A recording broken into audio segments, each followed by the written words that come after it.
علیکم ورحمۃ اللہ وبرکاتہ۔ ہر مشکل کے وقت، پریشانی کے وقت پڑھی جانے والی دعا سیدنا ابن عباس رضی اللہ تعالی عنہما سے روایت ہے، انہوں نے بیان کیا کہ نبی کریم صلی اللہ علیہ وسلم پریشانی کے وقت یہ دعا پڑھا کرتے تھے۔ دعا کیا ہے؟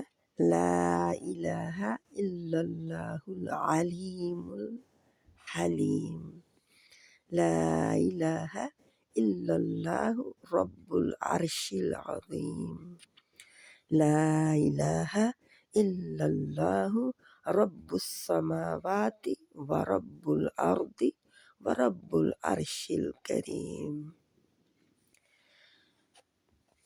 اس کا مطلب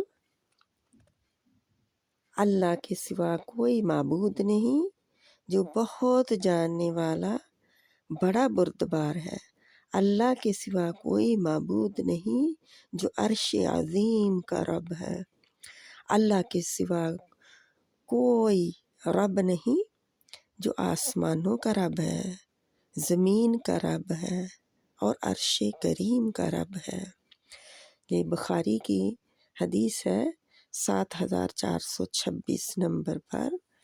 اللہ سبحانہ تعالیٰ ہمیں عمل کی توفیق عطا فرمائے اور سنتوں کی طرف لا دے۔